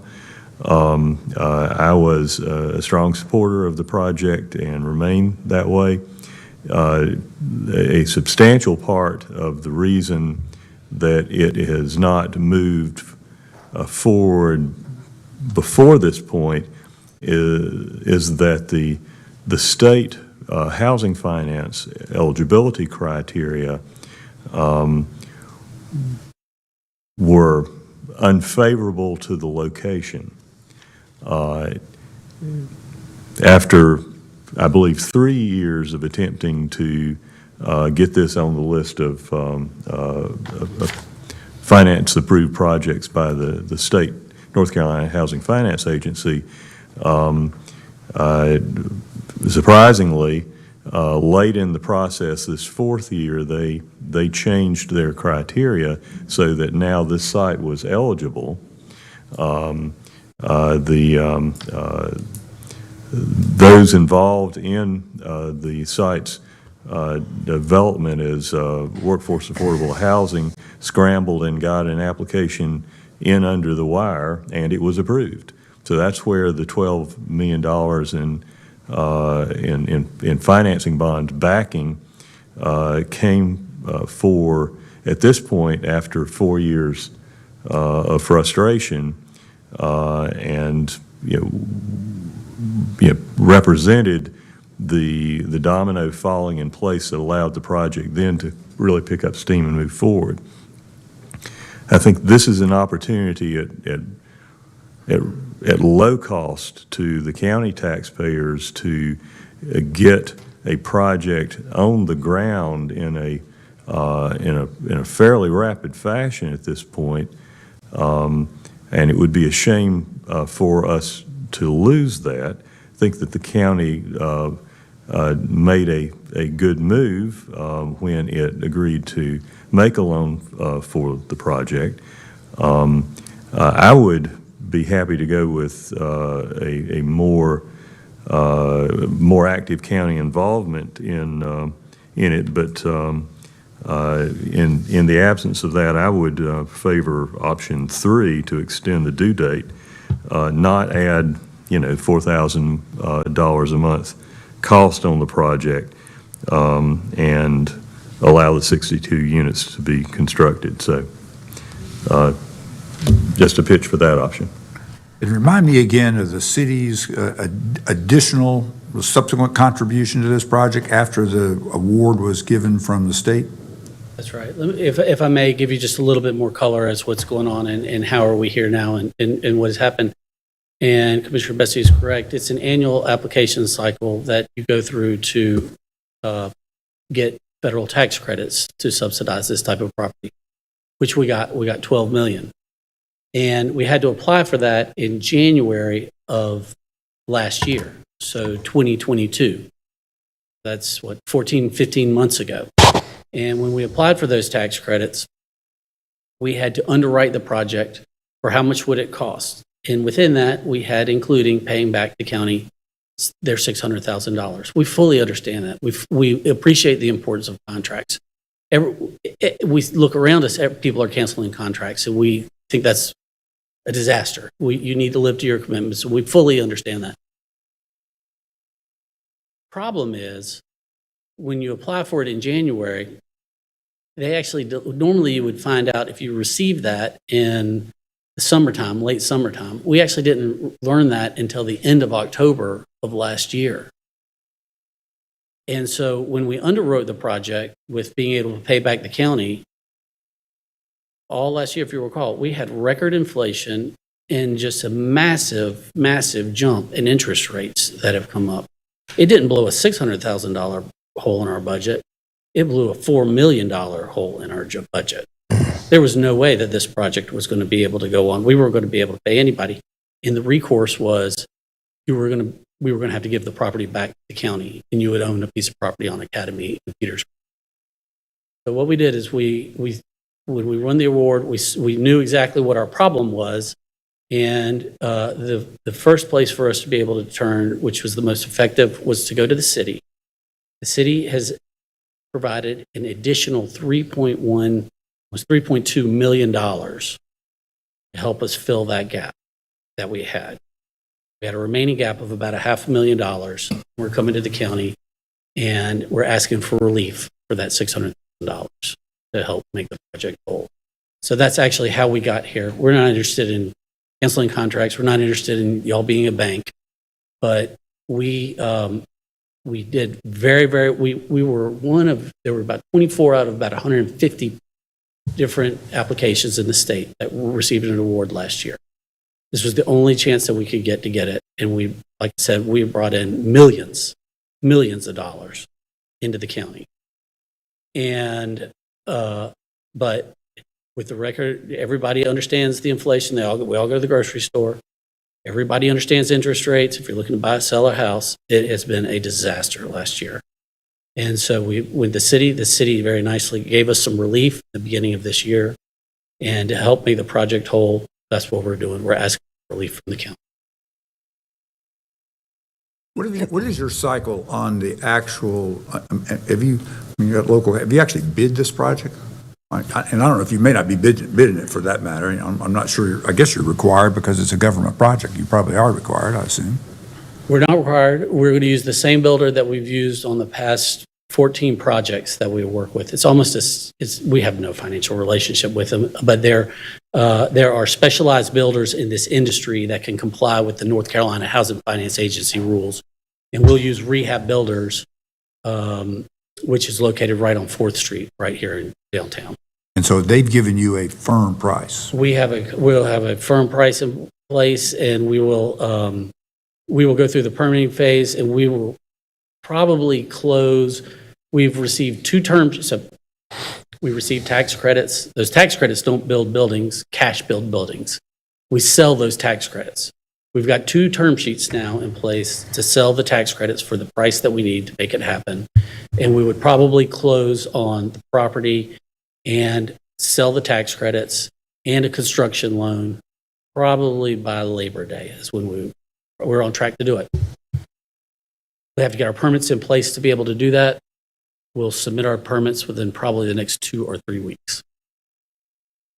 Mr. Chairman, if I may, and I appreciate you continuing to share that information. I just wanted to be on the record to say that I progressively support the 4th option, but in my opinion, the most human rationale behind it is that so many of the citizens of Forsyth County who may not have property, but they pay into the sales tax revenue, make $1,200 a month. You're offering housing at $800 possibly a month.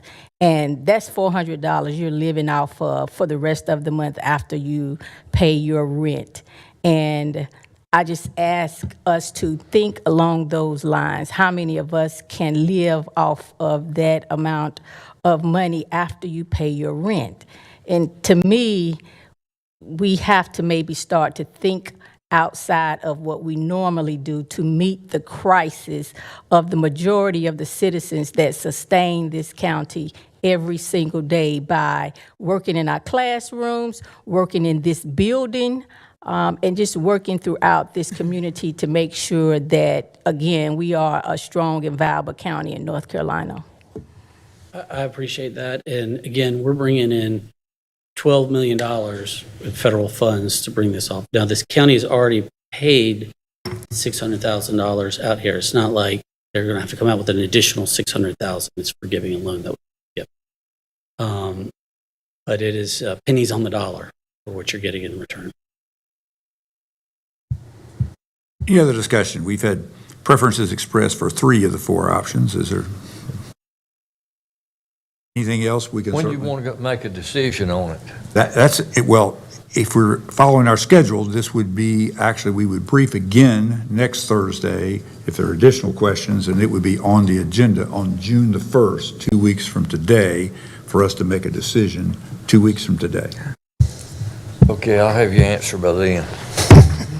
We'll be available anytime. I'm in that area too. I got it. Did you have something else to add to this, Gordon? No, I was just going to say, this is not really on for first briefing, so it could be the June 15th cycle, but that's up to you if you want to skip the first briefing.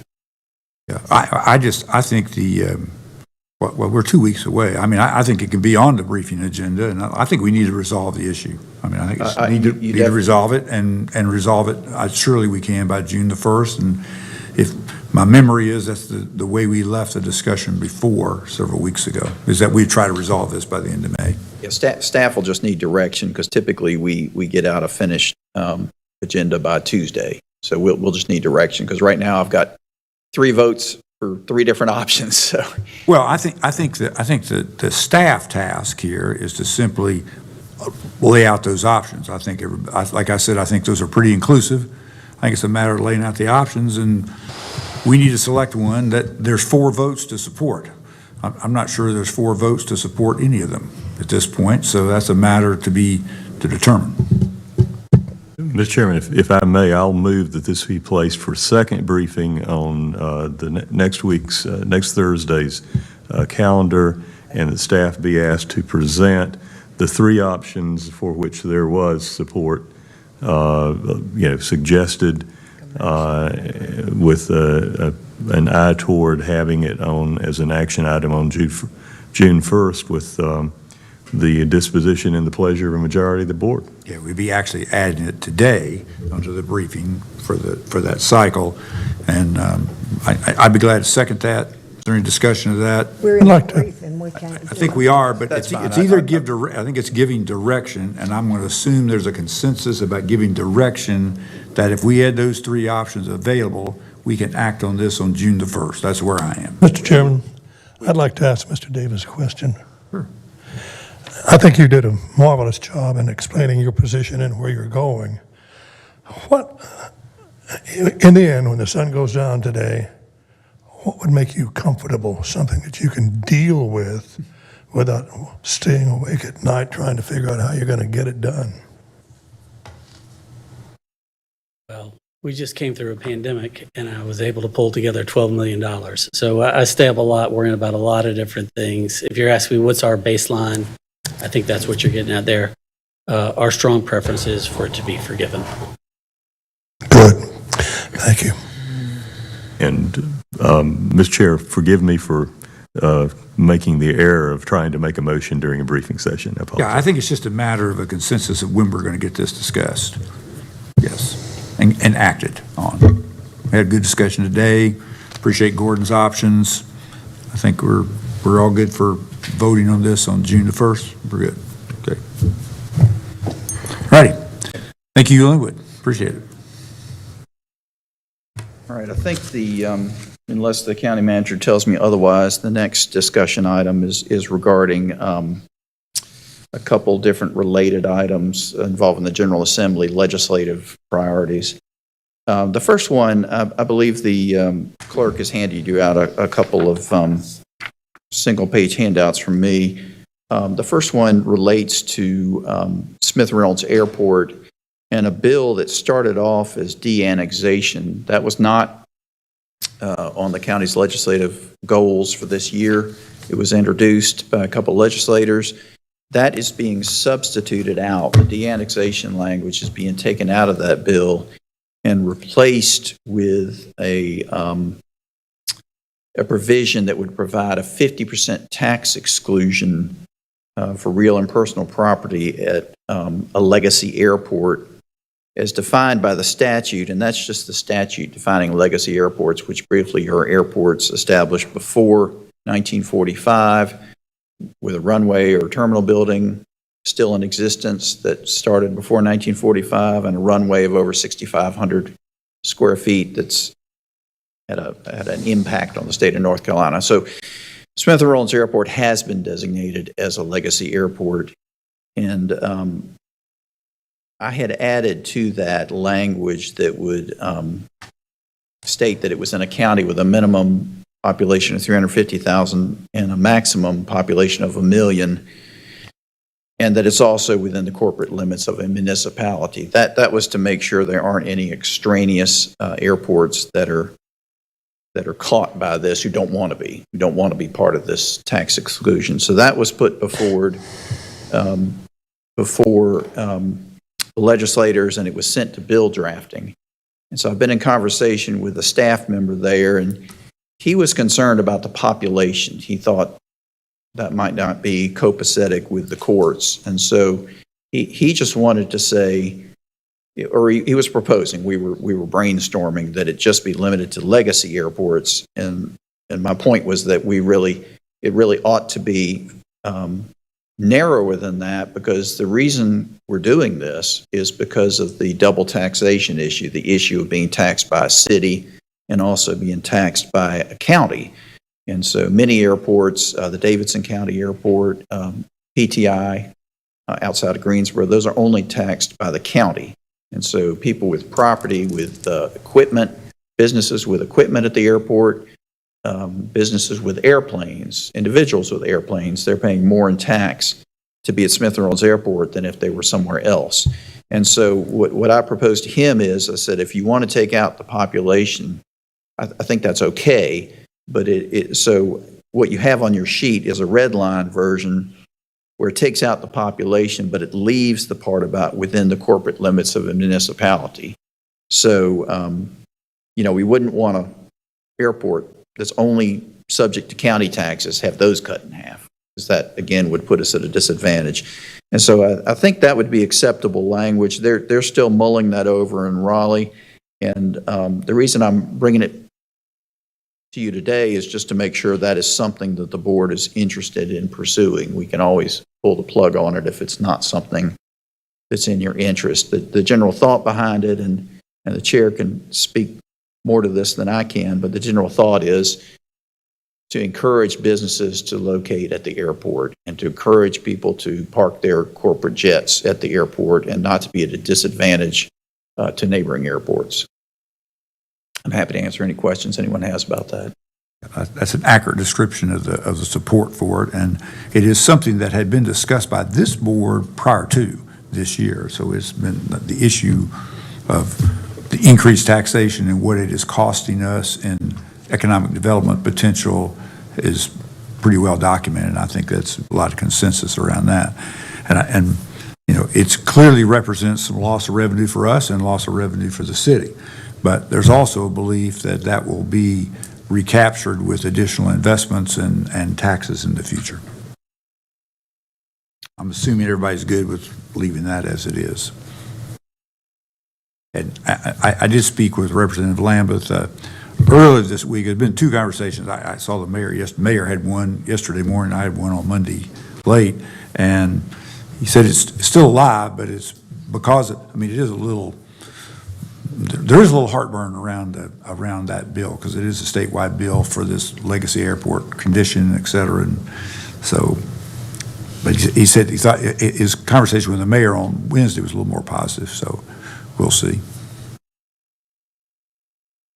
Gordon, how many legacy airports are there? Well, that's a good question. And the bill drafter was reaching out to DOT to confirm with them. What they've told us is 2. What they've told us is Smith & Reynolds Airport and Laurinburg-Maxon Airport down in Scotland County. And that's, as far as I can tell, that's not in the city limits because that's kind of remote. So I think this would only apply to Smith & Reynolds Airport. But the concern is that, you know, somebody may say, well, wait a second, my airport also qualifies. So, so as far as I know, 2, but there could be more. So if I could weigh in, Chairman, I'm not in total agreement of this. There's a lot of conversations that we do need to have, despite it appears that, you know, I don't know how this will transition in Raleigh, but if we're making consensus for individuals at a 50% tax reduction rate, I think that the same should be yielded to those constituents in the surrounding area as well. So maybe we can talk about giving that some consideration as well, because previous to this agenda item, we were talking about not supporting to the $600,000 that other organization. So again, I think that what we need to do is just really be mindful of the precedents that we're creating on this board and think through that. Thank you. I just think a big difference in that is the difference between private ownership and public ownership. And this particular bill only applies to public ownership, namely the county owns the property. It just happens to be in the city. But it is not issue, if you go beyond, you're entering into private ownership issues. And that part, I think from a standpoint of if you call relief because of whatever it is, that would be a true, from a legislative standpoint, and maybe perhaps our county attorney can just comment on this. I think that would be a real Pandora's box for the legislature, because everything on earth would be trying to come up with, well, because of this, we need to have we want a tax break kind of issue. So I think it's, I think it would just be something. In fact, at least Representative Lambert told me that would not ever be considered, and I suspect he is right about that. You have a concern about equal treatment under the law, and so if you give one neighborhood a 50% tax break, then the next neighborhood will expect the same thing. So that would be a concern. But it is a valid point that Commissioner McDaniel raised, in that typically we are not in favor of tax exclusions, because property tax is how we fund a lot of our operations. If you all finish with that, I also passed out to you. You've seen this before, in a one-page entitled Forsyth County Board of Commissioners 2023 Legislative Agenda. This is what we handed out to the legislators when they came here in January, and I just passed this out as a reminder. Many of you are going to be going to Raleigh next Wednesday, and so these are some of the things we've been asking the legislators for. We've gotten the most traction on the first three, and the first one being the request for Smith and Reynolds Airport for $39.5 million. And I brought my laptop up here because Mark has so many good projects. I couldn't remember them all, but they involve the south ramp pavement rehabilitation and expansion, noise and security barriers, which would help the neighbors, access road and site 4 development. That would allow an industrial site on space right next to the airport. Business incubator, hangar development to replace the old Quonset hut, and finally MRO hangar development, which would allow more business operations there at the airport. So that totals up to $39.5 million. Of course, you all know about the multipurpose ag building and agricultural park. That was a $10.3 million request. And one that was added because of a request from a legislator is help on the Tanglewood Clubhouse. As you know, that has been more expensive than we anticipated, so we've requested $5 million for that. And so those are the three items that we've gotten some good interest in from our legislators. So I just wanted to remind you of that. And I'm happy to answer any questions anyone has. Very good. Thank you. We're ready for a review of the items for June 1st. All right, very good. I have that, and then we do have a closed session motion that I forgot to put in my advance email, so I apologize for that. I only have one item to review in detail, which is a public hearing item. It is a public hearing pursuant to provision of North Carolina General Statute 153A-250 on a proposed ordinance granting a non-emergency ambulance franchise within Forsyth County. Brian Gallimore is going to come up and talk to us about that as he is coming up. A number of years ago, we tried to create kind of an orderly process for folks who would want to submit applications for ambulance franchises to us. And so we try annually to sort of open up an open period that kind of prevents some chaos around just people bringing us ambulance franchises kind of any time during the year. And so we sort of have an open period for that. Some years we get them, some years we do not. It is a regulated business in Forsyth County, and Gordon can probably describe that better for you. But Brian, in addition to a lot of things, kind of handles that for us, and so I'll turn it over to Mr. Gallimore. All right, thank you. Good afternoon, Commissioners.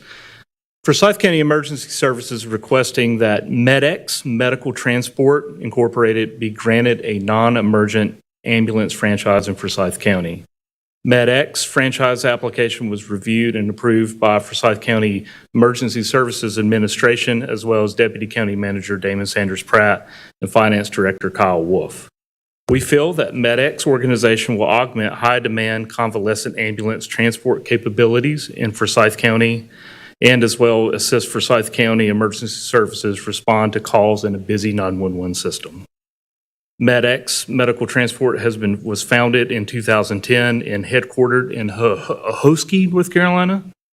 MedEx holds franchise agreements in 9 North Carolina counties performing non-emergent transport. All ambulances and staffed are certified by the North Carolina Office of VMS. Mr. Scott Martin will be the Western manager for the MedEx franchise and is a Forsyth County citizen, as well as has experience in our 911 system as a paramedic, as well as managing a local former private ambulance provider. The addition of a third franchise ambulance provider will assist in lowering Forsyth County Emergency Service unit hour utilization, as well as better keep advanced life support ambulances available for higher acuity calls. Also, even with the high performance of both LifeStar and Providence, our hospital partners report difficulties in the ability to meet ambulance discharge demand. We feel that MedEx will be an excellent addition into our emergency medical service system to work alongside Forsyth County Emergency Services and the other franchised ambulance providers in Forsyth County. Thank you for your consideration.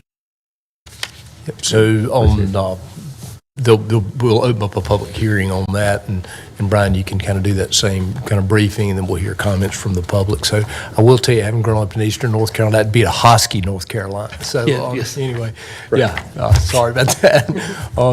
So anyway, any questions? How many units would they operate? So initially, they will probably provide 2 to 5 trucks assigned for a non-emergent, the convalescent. So these are discharges from hospital, nursing home, transport, doctor's office, dialysis transports. But then they will be required, as the other franchise providers, to have 2 ambulances in the 911 system. One being 24/7, the other one being 6 days a week, 12 hours a day. Good. Any questions or any other discussion? Comments. Having had during parts of the pandemic 2 elderly parents who were in periodic need of transport between their skilled nursing facility and the hospital, I can attest that we need more reputable franchises in this area to provide that service. So it's good news. Good. Thank you. Thank you. Brian. All right, very good. All right, so I'll just quickly kind of run through the other items that we have. It's a fairly light agenda. Some of that is going to coincide with budget and some other things we have going on, so that is a little bit by design, to be quite honest. Special resolution, World Elder Abuse Awareness Day is we will honor and reflect that. I've got a couple of budget and finance items. You've got a resolution designating the Piedmont Triad Regional Council as the lead agency on aging for Forsyth County for 2 forthcoming years.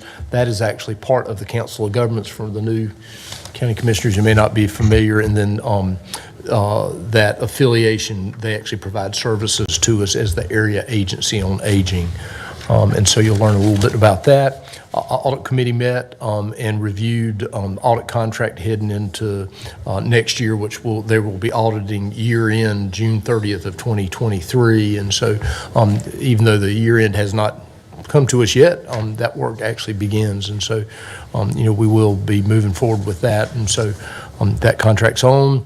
You've got one grant item, which is a grant between Forsyth County and North Carolina Department of Transportation, Division of Aviation, to fund the Aviation Career Education Academy, some funding coming from the state from that. And so Mark will bring that to you. Got 4 contracts for consideration, some airport as well. You've got an Avcon contract for the Taxiway Lima ramp design work. A local company who actually kind of grew up here in Forsyth County, actually some of the people who started that company were Forsyth County paramedics, is EMS Consultants, EMS Management and Consultants Incorporated. So you've got a resolution authorizing the execution of a 3-year agreement with them to provide medical billing and collection services. That was competitively bid, and so we'll bring you the results of that. Purchase of vaccines from Sanofi Pasteur, I hope I say that right. It's state of North Carolina contract pricing.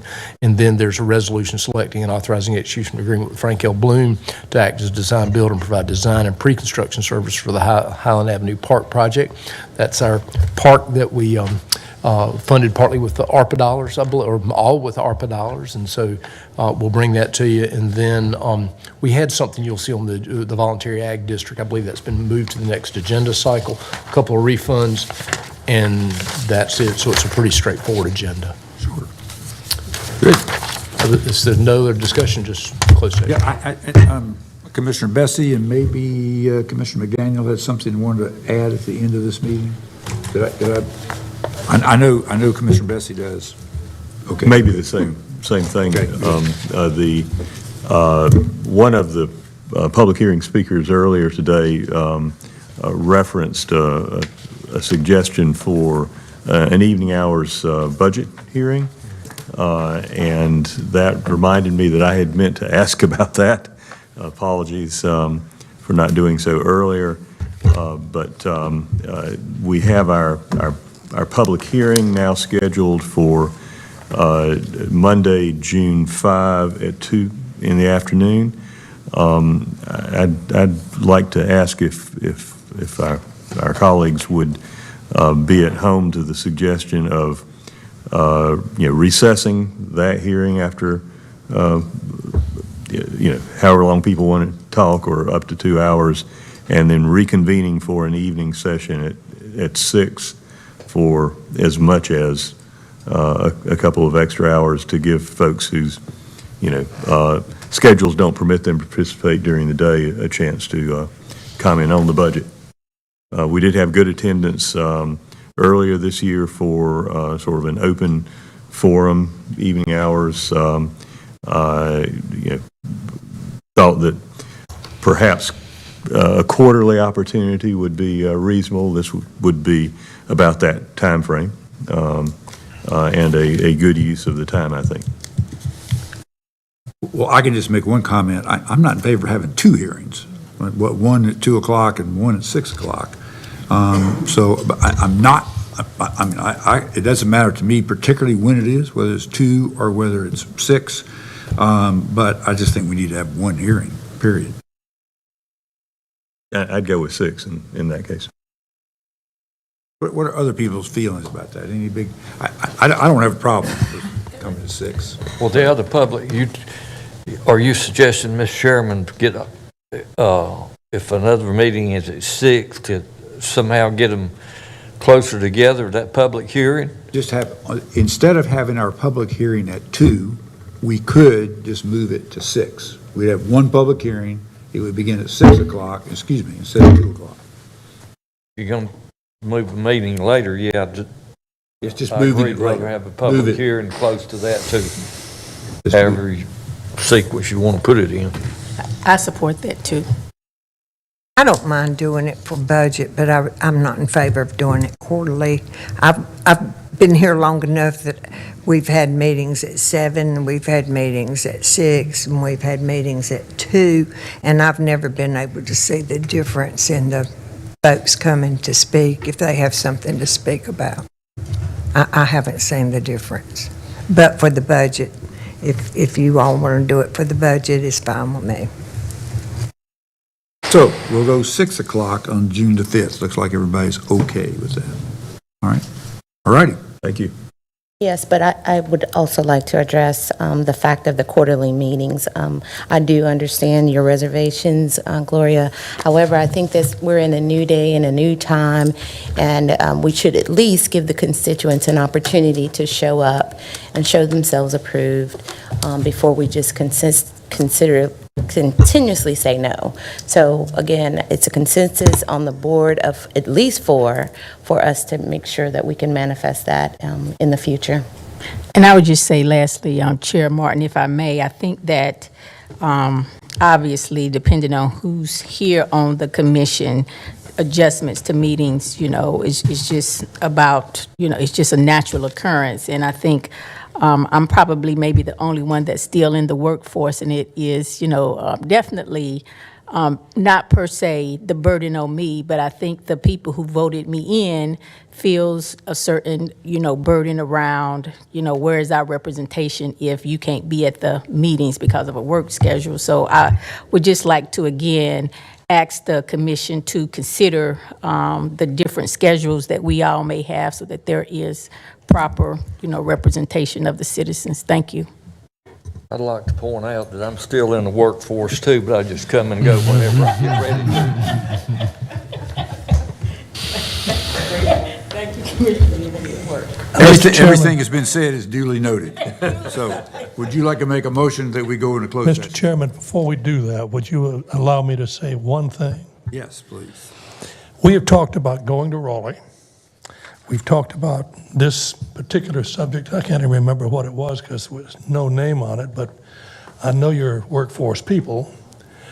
And would you please, we have different days, different times, give an accurate picture now of when we're going to meet next week, what time we're going to meet, where we're going to meet, and where we're going if we leave the building, and when we'll be back. Well, nothing changes for next week. What's on next week's schedule? Well, excuse me, we do have I'll just should be quiet, let somebody know. Thank you, Mr. Chairman. We do have the Wednesday meeting. I forgot about that.